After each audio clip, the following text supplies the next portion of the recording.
प्रयोगशाला स्कैनरों की नीली चमक से जगमगा रही थी। उनके सामने जोनाथन चुपचाप 3 लाख से अधिक मानव मस्तिष्कों की छवियों का निरीक्षण कर रहे थे, जिनमें से हर एक अलग अनुभवों और यादों का नक्शा दर्शा रहा था। लेकिन उनमें से एक ने उनकी सांसें रोक दी। यह 64 वर्ष की एक महिला का मस्तिष्क था, जिसे डिमेंशिया का निदान हुआ था। 2 महीने के प्रयोगात्मक उपचार के बाद उसका मस्तिष्क सुबह के सूर्योदय की तरह चमक रहा था। नई कनेक्शन बन चुकी थी, जीवन और आशा झलक रही थी। मस्तिष्क फिर से जवान हो सकता है, उन्होंने आश्चर्य में फुसफुसाते हुए कहा।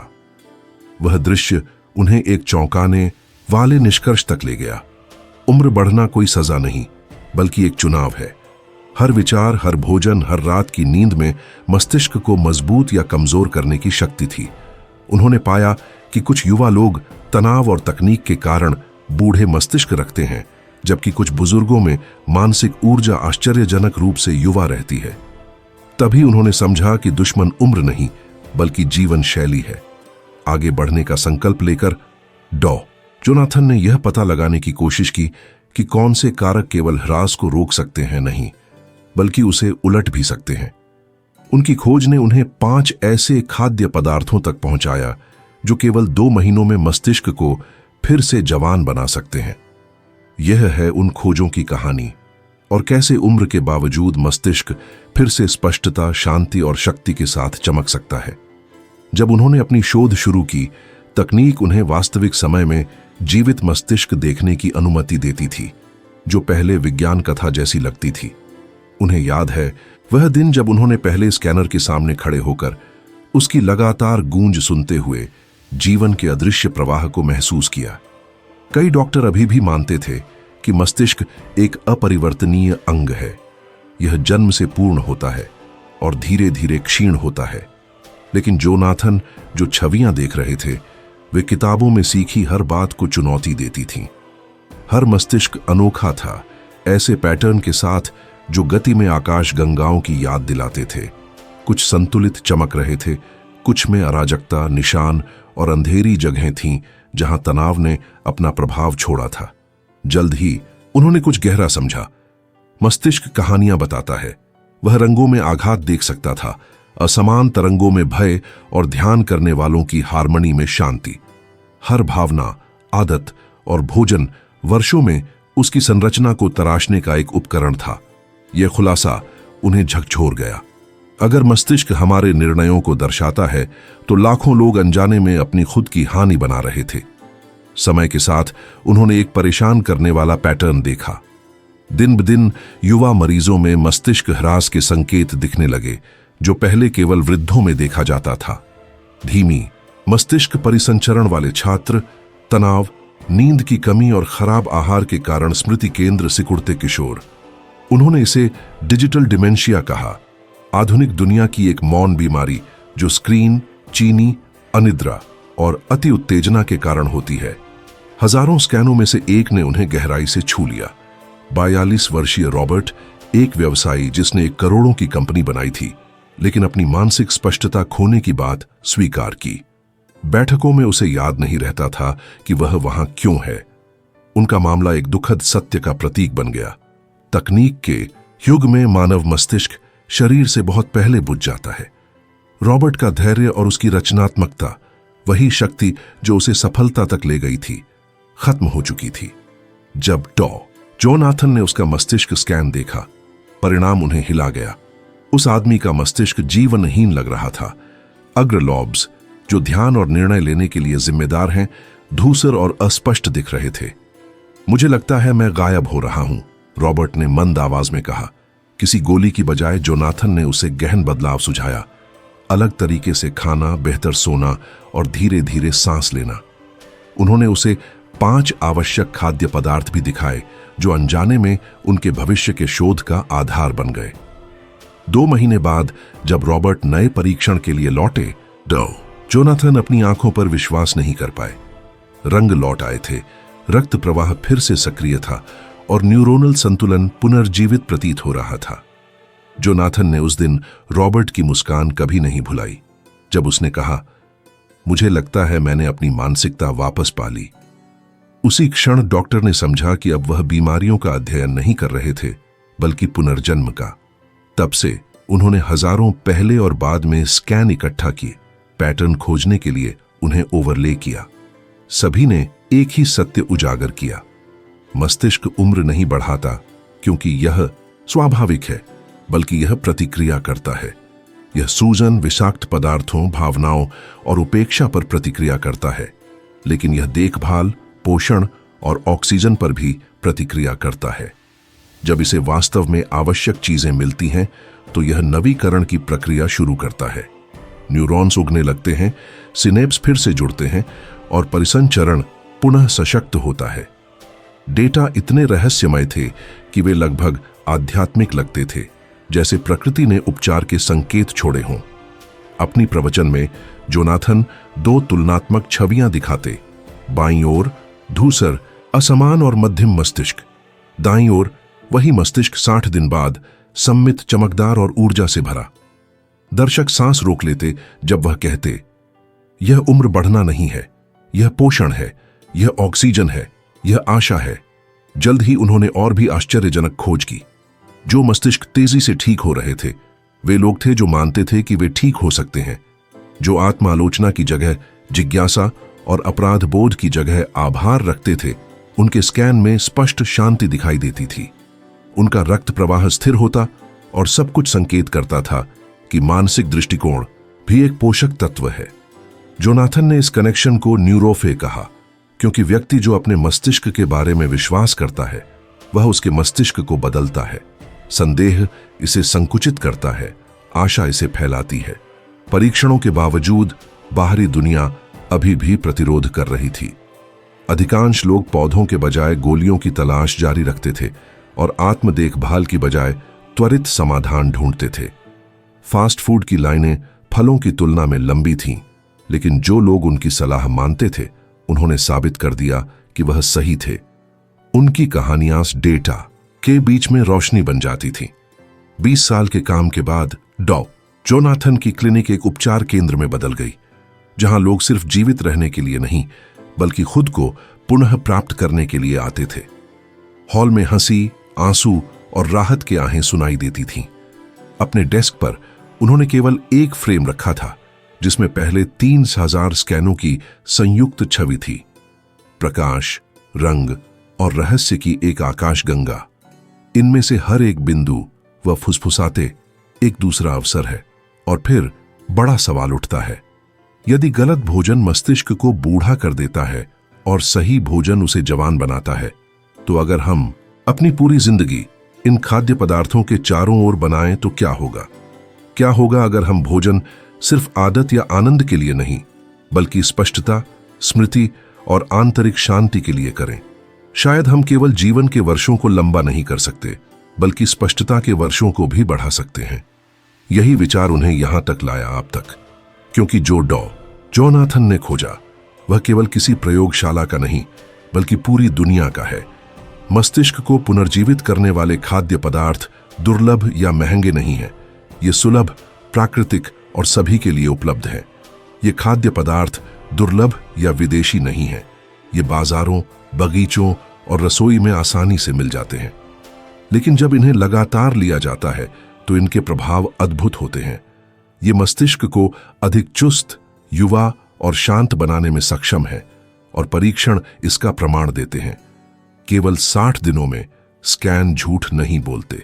हालांकि उन 5 अद्भुत खाद्य पदार्थों को खोजने से पहले डॉ जोनाथन ने यह समझा कि दुश्मन को जानना जरूरी है। वह क्या है जो मस्तिष्क को नष्ट करता है? उनकी खोज उनके अनुमान से भी भयावह थी। मानसिक ह्रास एक दिन में नहीं होता, यह धीरे धीरे बढ़ता है, जैसे कोई तटरेखा जिस पर लहरें बिना किसी को महसूस हुए घरों को बहा देती हैं। वर्षों तक जोनाथन मानते थे कि याददाश्त का नुकसान केवल उम्र बढ़ने का परिणाम है, लेकिन जब उन्होंने किशोरों, युवा वयस्कों और बुजुर्गों के स्कैन की तुलना की, तो उन्होंने ह्रास के वही पैटर्न देखे जो अपेक्षित समय से दशकों पहले थे। कुछ 19 वर्षीय युवाओं के अग्रलॉब्स 60 वर्षीय धूम्रपानकर्ता जितने थके हुए दिखाई देते थे। इसका कारण समय का गुजरना नहीं, बल्कि आधुनिक जीवन शैली थी।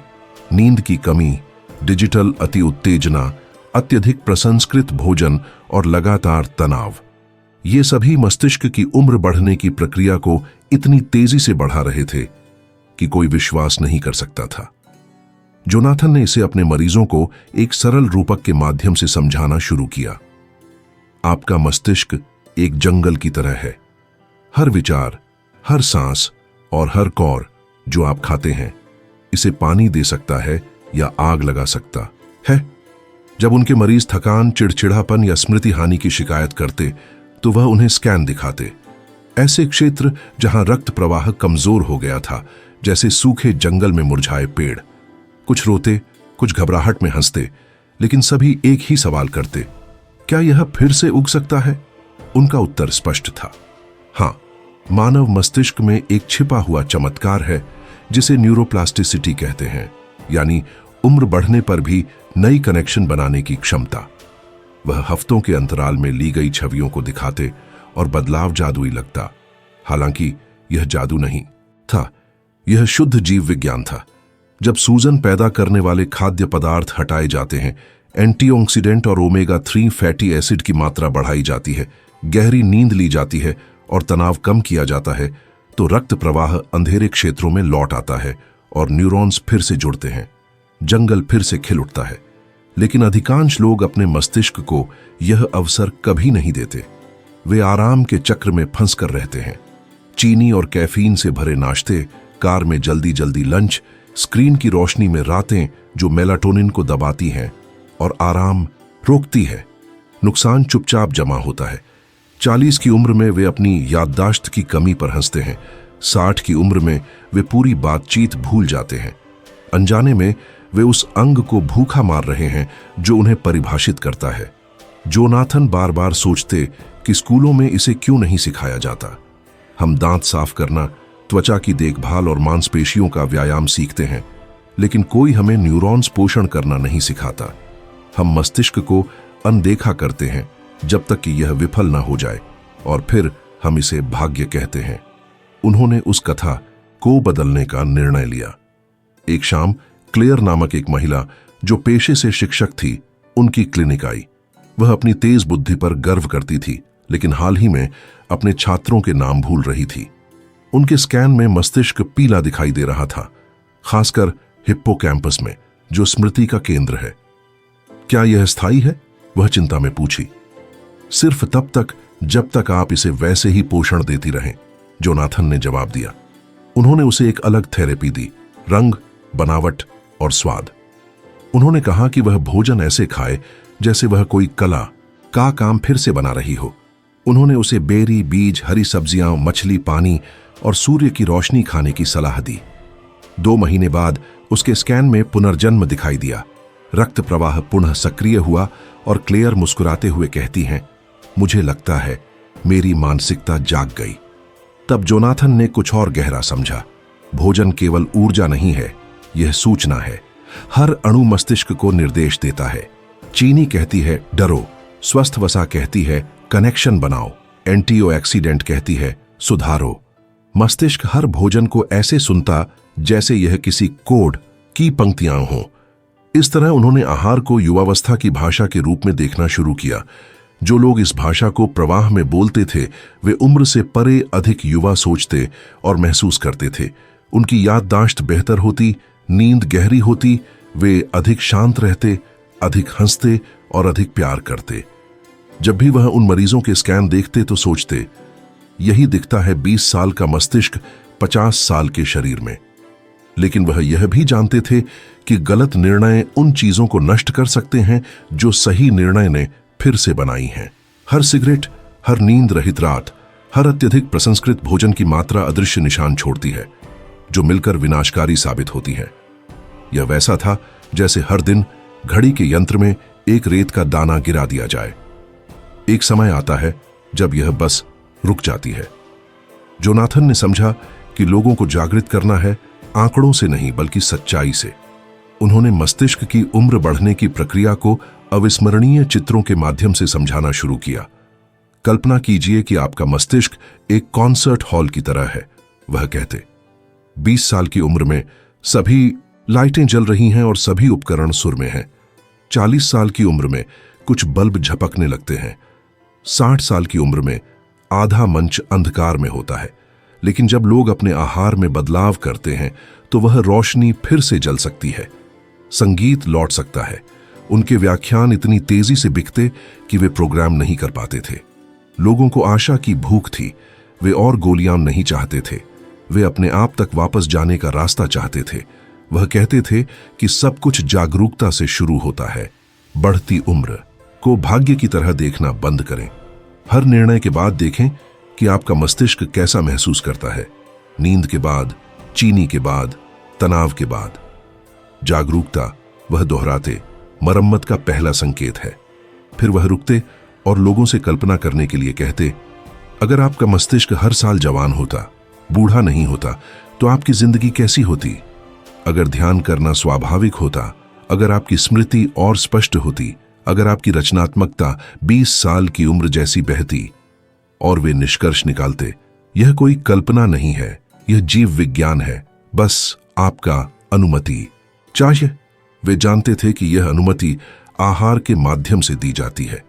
कई दशकों तक उन्होंने अपने ज्ञान को 5 विशेष खाद्य पदार्थों में संक्षिप्त किया, जो मस्तिष्क स्कैन में दिखने वाले ह्रास के पैटर्न को उलट सकते थे। ये विदेशी नहीं, बल्कि सरल और रोजमर्रा के थे। जितना अधिक उनके मरीज इन्हें खाते, परिणाम उतने ही स्पष्ट होते।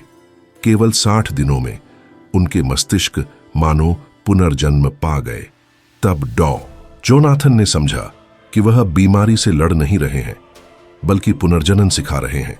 लेकिन उन 5 मस्तिष्क जवान करने वाले खाद्य पदार्थों को बताने से पहले वह कहते थे, यह जानना जरूरी है कि अधिकांश रसोई में अभी भी कौन से दुश्मन जीवित हैं, क्योंकि जब तक आप यह नहीं जानते कि आपको क्या विषाक्त कर रहा है, आप असली इलाज का स्वाद नहीं ले सकते। जोनाथन अक्सर कहते थे कि मस्तिष्क का सबसे बड़ा दुश्मन अज्ञान नहीं, बल्कि उदासीनता है। अधिकांश लोग जानते हैं कि जंक फूड और तनाव उन्हें नुकसान पहुंचाते हैं, लेकिन वे इन सच्चाइयों को बैकग्राउंड शोर की तरह मानते हैं। नुकसान चिल्लाता नहीं, यह फुसफुसाता है। आप एक दिन अचानक टूटा हुआ मस्तिष्क के साथ जागते नहीं। यह धीमी कटाव की प्रक्रिया है, छोटी छोटी गलत निर्णयों से। एक अतिरिक्त शराब की गिलास, एक खोई हुई नींद की रात, पोषक तत्वों के बजाय चीनी से भरी एक दोपहर। उन्होंने इसका प्रमाण देखा था। उनकी क्लिनिक में बड़े शराब पीने वालों के मस्तिष्क चंद्रमा की सतह जैसे दिखाई देते थे, दरारों से भरे, अंधेरे क्षेत्रों में गतिविधि गायब। लेकिन सबसे अधिक उन्हें झकझोरने वाले थे मध्यम पीने वालों के स्कैन। वे नहीं जानते थे कि शराब की हर घूंट मस्तिष्क के रक्त प्रवाह को कम करती है, अग्र लॉब्स को सुन्न करती है और व्यक्तित्व को धुंधला कर देती है। ठीक वही क्षेत्र जो सहानुभूति, निर्णय लेने और रचनात्मकता पैदा करते हैं, वही हमारी आत्मा की सार है। तब उन्होंने उन्हें एक सच्चाई बताना शुरू किया जो बहुत कम डॉक्टर कहने की हिम्मत करते थे। शराब में शराब नहीं है, यह आपको धीरे धीरे मिटा देती है। फिर था चीनी, मौन हत्यारा। जोनाथन इसे धातु पर जंग से तुलना करते। शुरू में यह दिखाई नहीं देता, लेकिन समय के साथ यह सब कुछ जला देता है। चीनी मस्तिष्क में सूजन बढ़ाती है और इंसुलिन के स्तर को बढ़ाती है। वह उन लोगों के स्कैन दिखाते जो अत्यधिक प्रसंस्कृत खाद्य पदार्थ खाते हैं। लाल और नारंगी रंग मानचित्र पर आग की तरह जलते दिखाई देते हैं। यह आग केवल मधुमेह नहीं लाती, बल्कि स्मृति केंद्रों को सिकोड़ती है। एक के बाद एक शोध ने पुष्टि की जो उन्होंने हजारों बार देखा था, जितनी अधिक रक्त शर्करा उतना छोटा मस्तिष्क, और हर मीठी इच्छा एक छोटा आत्मविनाशक कदम थी। नींद की कमी भी एक अन्य मौन हत्यारा थी। जब उनके मरीज थकान, चिड़चिड़ापन या स्मृति की कमी की शिकायत करते तो वह उन्हें गोलियां नहीं देते, नींद से शुरुआत करते। आपका मस्तिष्क रात का काम करता है, वह समझाते। यह हर सिस्टम को साफ, मरम्मत और फिर से समायोजित करता है। यदि आप इसे काम नहीं करने देंगे तो कचरा जमा होगा। वे उन लोगों के स्कैन दिखाते जो केवल 5 घंटे सोते थे। उनकी प्रीफ्रंटल कॉर्टेक्स अंधेरी दिखती, निर्णय केंद्र हाइबरनेट होते। कैफीन भी उन्हें नहीं बचा सकती थी, केवल सुबह के समय एक भ्रमित स्पष्टता देती थी। तनाव मापना कठिन था, लेकिन उतना ही विनाशकारी। लगातार भय शरीर को कोर्टिसोल से भर देता और न्यूरॉन्स की ऊर्जा चुराता। जो लोग आर्थिक, भावनात्मक या सामाजिक चिंता में जीते थे, उनके हिप्पोकैम्पस में सिकुड़न दिखाई देती, स्मृति का आधार। जोनाथन इसे अपने श्रोताओं के सामने इस तरह बताते, एक चिंतित मन मस्तिष्क पर एसिड डालने जैसा है। स्कैन झूठ नहीं बोलते। भय अत्यधिक सक्रियता के निशान छोड़ता, खासकर एमिगडाला में, मस्तिष्क के अलार्म केंद्र में। लेकिन जब वे मरीज सांस लेना, ध्यान करना या क्षमा करना सीखते तो वह गर्म क्षेत्र ठंडा होने लगते। यह स्पष्ट प्रमाण था कि शांति का अभ्यास किया जा सकता है और यह वास्तविकता बन सकती है। तंबाकू भी अपने अनूठे निशान छोड़ता। जोनाथन अपने मरीजों को तुलनात्मक छवियां दिखाते। एक धूम्रपान न करने वाले का मस्तिष्क चमकदार और संतुलित, और एक धूम्रपान करने वाले का आधा सोया हुआ, संकुचित रक्त वाहिकाओं के साथ। निकोटिन रक्त प्रवाह को दबाता है, जैसे कोई मुट्ठी स्ट्रॉ पर बंद कर दे। आदत छोड़ने के वर्षों बाद भी कुछ नुकसान बना रहता, लेकिन पुनर्प्राप्ति हमेशा उसी समय शुरू होती है जब ऑक्सीजन लौटता है। जोनाथन कोई सिद्धांतों से भरे भाषण नहीं देते थे। वह सच्चाई को रंगों में दिखाते थे। अपने खुद के क्षतिग्रस्त स्कैन देखकर वह ऐसा कुछ कर पाते थे जो कोई चेतावनी नहीं कर सकी थी। यह अस्वीकार की दीवार को तोड़ देता था। हालांकि सबसे चिंता बढ़ाने वाला पैटर्न एक आधुनिक खतरे से आया, जिसकी किसी ने उम्मीद नहीं की थी। अत्यधिक प्रसंस्कृत खाद्य पदार्थ। उन्होंने इसे प्लास्टिक फूड कहा। ये उन लोगों की आदतें थीं जो पैक किए हुए स्नैक्स, तले हुए भोजन और कृत्रिम पदार्थ खाते थे। उनका मस्तिष्क भूखा लग रहा था, जंगल से कम और रेगिस्तान से ज्यादा। रक्त प्रवाह धीमा था, गतिविधि बिखरी हुई थी, और केवल इसलिए नहीं कि इन खाद्यों में पोषक तत्व कम थे, बल्कि क्योंकि ये इतनी गहरी सूजन पैदा करते थे कि मस्तिष्क समय से पहले बूढ़ा होने लगता था। जोनाथन ने इस घटना को मौन पतन कहना शुरू किया। न तो दर्द था, न तत्काल लक्षण, बस धीरे धीरे बुझती हुई रोशनी। लोग समझते थे कि वे ठीक हैं, जब तक कि वे वास्तव में ठीक नहीं रहे। एक आदमी ने अपनी चाबियां भूलना शुरू किया और अंत में अपनी बेटी का जन्मदिन भूल गया। एक महिला आसानी से धैर्य खो देती थी, यह मानते हुए कि उसका जीवन साथी बदल गया है, यह न देख पाते हुए कि उनके खुद के भावनात्मक सर्किट टूट रहे थे। स्मृति का ह्रास एक बात थी, आत्मपतन कुछ और, बहुत गहरा। जोनाथन मार्गरेट की कहानी सुनाते थे, एक सेवानिवृत्त शिक्षिका। वह कभी धूम्रपान नहीं करती थी, शराब नहीं पीती थी, लेकिन मीठा बहुत पसंद करती थी। बिस्कुट, केक, चीनी वाली चाय, यह उसका सहारा था।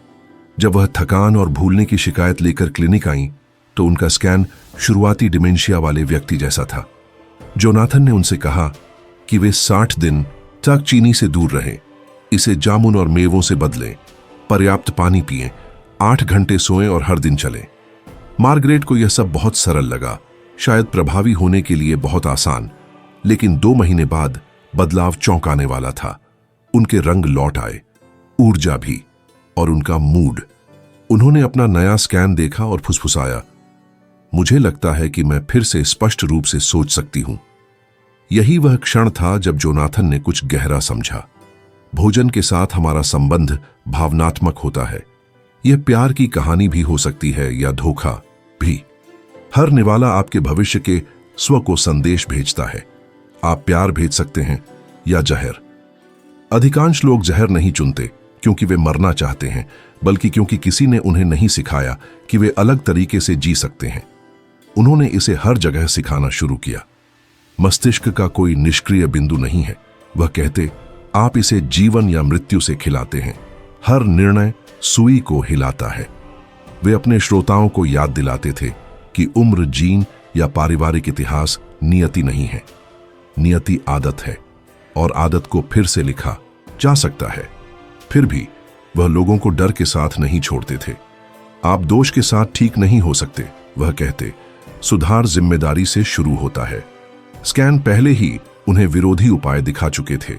जो मस्तिष्क सबसे तेजी से ठीक हुए, वे केवल वे नहीं थे जिन्होंने चीनी या शराब छोड़ी थी, बल्कि वे थे जिन्होंने बुराई को अच्छाई से बदल दिया।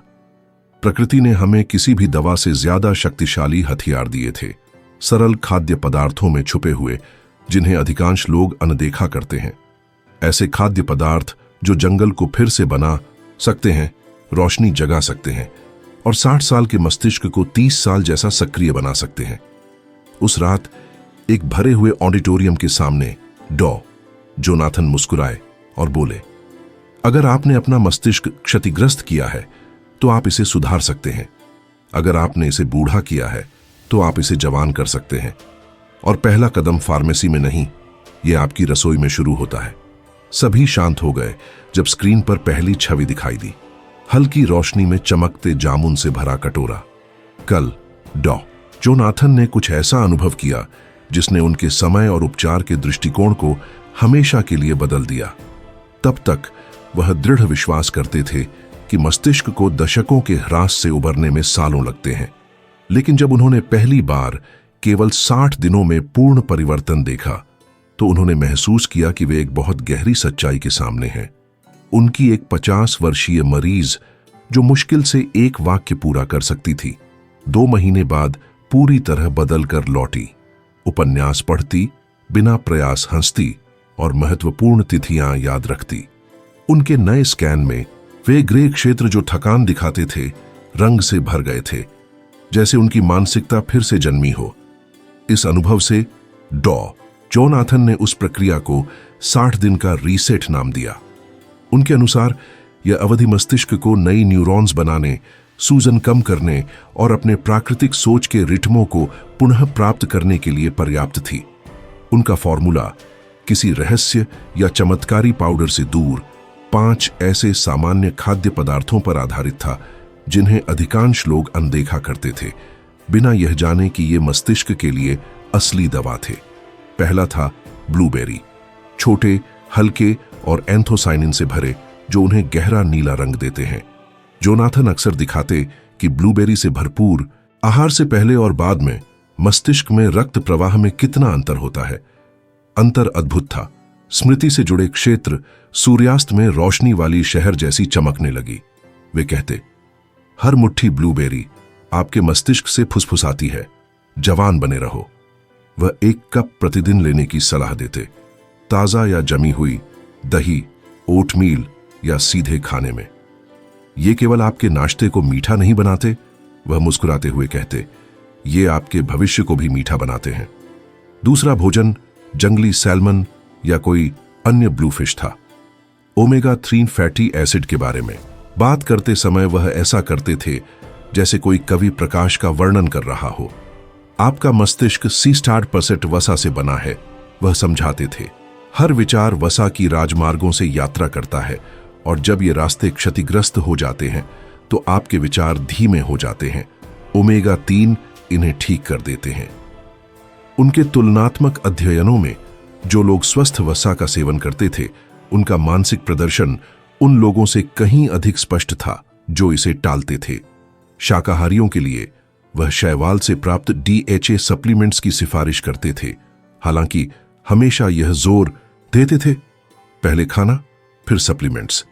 तीसरा भोजन एवोकाडो था।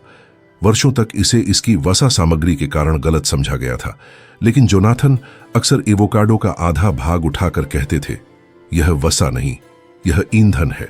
वह बताते थे कि इसके मोनोअनसैचुरेटेड तेल धमनियों को लचीला रखते हैं और मस्तिष्क के सबसे छोटे हिस्सों तक ऑक्सीजन पहुंचने में मदद करते हैं। वह एक 70 वर्षीय चित्रकार का उदाहरण देते थे जो कहती थी कि आधा एवोकाडो प्रतिदिन खाने के बाद उसने रंगों को और अधिक जीवंत देखा। वह मजाक में कहते थे, शायद महत्वपूर्ण केवल बाहर का हरा नहीं बल्कि अंदर का हरा है। चौथा समूह हरी पत्तेदार सब्जियों का था, जैसे पालक, काले या चर्ड। वह इन्हें मौन रक्षक कहते थे क्योंकि इनमें फोलिक एसिड, मैग्नीशियम और विटामिन के भरपूर मात्रा में होते हैं जो न्यूरॉन्स को मजबूत करते हैं और मनोदशा को स्थिर रखते हैं। जब कोई मरीज चिड़चिड़ापन या थकान की शिकायत करता तो जोनाथन अक्सर पूछते, आप सप्ताह में कितनी बार कुछ हरा खाते हैं? जवाब लगभग हमेशा कभी कभी नहीं होता। वह कहते, तो आपका मस्तिष्क सूर्य की रोशनी के लिए भूखा है। कुछ हफ्तों टक इन सब्जियों को शामिल करने के बाद उनके मरीज अधिक शांत, केंद्रित और सुकून भरे हो जाते। पांचवां और अंतिम भोजन बीज और मेवे थे, विशेष रूप से अखरोट और कद्दू के बीज। पहले मैग्नीशियम और जिंक प्रदान करते थे, जो शांति और मानसिक स्पष्टता से जुड़े हैं। दूसरे वनस्पति ओमेगा 3 और एंटीऑक्सीडेंट प्रदान करते हैं, जो मस्तिष्क के संवेदनशील कनेक्शनों की सुरक्षा करते हैं। डॉक्टर की मेज पर हमेशा दोनों का मिश्रण एक जार में रहता था। जब कोई मरीज मिठाई का लालच दिखाता, वह जार देते और कहते, अराजकता को ध्यान में बदल। तो उनके लिए हर बीज मस्तिष्क के लिए एक छोटा मरम्मत उपकरण था। बीज और मेवे छोटे मरम्मतकर्ता की तरह काम करते थे, जो तंत्रिका तंत्र को शांत करते और ध्यान केंद्रित करने में मदद करते। मिलकर ये 5 भोजन मस्तिष्क के लिए एक तरह का संगीत रचते थे। ब्लूबेरी रंग और जीवन शक्ति लाती, मछली प्रवाह बनाए रखती, एवोकाडो परिसंचरण में मदद करता, हरी पत्तेदार सब्जियां मन को नया करती और अखरोट व बीज सुरक्षा प्रदान करते। लक्ष्य पूर्णता प्राप्त करना नहीं था, बल्कि शरीर को रोज पोषण देना और अंदर से पुनर्जन्म देना था। डॉक्टर जोनाथन ने अपनी विधि का नाम दिया 60 दिन मस्तिष्क पुनरुत्थान योजना। पहले सप्ताह में शरीर पूरी तरह से डिटॉक्स होता, कोई चीनी, परिष्कृत आटा या प्रोसेस्ड तेल नहीं। फिर 5 आवश्यक खाद्य पदार्थ वैकल्पिक रूप से शामिल किए जाते। चौथे सप्ताह में ऊर्जा लौटती, छठे में स्मृति तेज होती और 8वें सप्ताह में स्कैन दिखाते मस्तिष्क जवान और सक्रिय हो जाते। सभी मरीज समान अनुभव बताते। ऐसा लगता है जैसे धुंध छंट गई। सैकड़ों मामलों में परिणाम मेल खाते, बेहतर परिसंचरण, गहरी नींद, ध्यान और भावनात्मक संतुलन। लेकिन जोनाथन को सबसे अधिक प्रभावित करने वाला परिवर्तन जैविक नहीं बल्कि भावनात्मक था। जब मस्तिष्क स्वस्थ होता है, वह कहते, आत्मा भी महसूस करती है। लोग अधिक दयालु, हल्के और जीवंत हो जाते। एक सेमिनार में उन्होंने 60 दिनों के अंतर से ली गई 2 मस्तिष्क की छवियां दिखाईं। श्रोता अपनी सांस रोककर देख रहे थे। रंग एक सूर्योदय की तरह चमक रहे थे। जोनाथन कहते, यह स्वयं से प्रेम का असली अर्थ है, मस्तिष्क की देखभाल अनुशासन से करना। मस्तिष्क मशीन नहीं है, वह समझाते। यह एक बगीचा है। अगर आप इसे जड़ से खिलाएंगे तो परछाइयां बढ़ेंगी। अगर इसे अच्छी तरह पोषण देंगे, जीवन खिल उठेगा। स्पष्टता और स्मृति धीरे धीरे लौटती है और खुशी जागती है जब निरंतरता आदत बन जाती है। उनका संदेश क्लिनिक से बहुत आगे फैल गया। लोग हर जगह अपने अनुभव साझा करते। अधिक ऊर्जा, बेहतर नींद, स्पष्ट सोच। शिक्षक जल्दी सुधारते, छात्र नई भाषाएं सीखते, कलाकारों में प्रेरणा बहने लगती। यह सब देखकर जोनाथन ने कुछ असामान्य महसूस किया, आशा। उन्होंने सोचा कि अगर मस्तिष्क पुनर्जीवित हो सकता है तो शायद दुनिया भी कर सकती है। वह हमेशा अपने भाषण एक ही सलाह के साथ समाप्त करते, 60 दिनों तक अपने मस्तिष्क को एक पवित्र भूमि की तरह संभालो, उसे नुकसान से बचाओ, राजा की तरह खिलाओ और बच्चे की तरह आराम करने दो। आप केवल अलग सोचेंगे नहीं, आप अलग होंगे। उस रात जब प्रयोगशाला की लाइटें बुझ गईं, जोनाथन स्कैन को देख रहे थे, जो मानव जीवन की आकाश गंगाओं की तरह चमक रहे थे। उन्होंने उस युवक की छवि के सामने रुके, जिसका मस्तिष्क पहले फीका था और अब प्रकाश फैला रहा था। यह चमत्कार नहीं था, उन्होंने सोचा, केवल जीव विज्ञान की उच्चतम समझ थी। उन्हें अपनी पहली मरीज याद आई, जिसकी बुझी मस्तिष्क केवल 60 दिनों में रोशन हो गई थी। उसके भेजे पत्र में लिखा था, अब मैं सिर्फ रंग नहीं देखती, मैं उन्हें महसूस भी कर सकती हूं। और उसी क्षण जोनाथन ने अपने कार्य का असली उद्देश्य समझा। केवल लंबा जीवन जीना नहीं, बल्कि जीवन को पूर्णता के साथ महसूस करना। बाहर शहर दौड़ रहा था, लोग चिंतित थे, ध्यान भटक रहे थे, थकान को बुढ़ापा और चिंता को सामान्य कहते। लेकिन वह जानता था सच, मस्तिष्क मरना नहीं चाहता। इसे केवल हवा, शांति, मौन और देखभाल चाहिए। खिड़की से देखते हुए उन्होंने फुसफुसाया, कोई यहां बाहर आज रात से शुरू करेगा, क्योंकि आपका मस्तिष्क हर काट, हर सांस, हर विचार को सुनता है। आप इसे अब आकार दे रहे हैं, न कि कल, न बाद में, बल्कि अभी। सोने से पहले पूछो, मैं 60 दिनों में अपने मन को कैसा देखना चाहता हूं। फीका और थका हुआ या जीवंत और चमकदार। याद रखो, जोनाथन कहते, आपका मस्तिष्क एकमात्र घर है जिसे आप कभी नहीं छोड़ सकते। इसकी देखभाल करो, शांत रखो और इसे चमकने दो।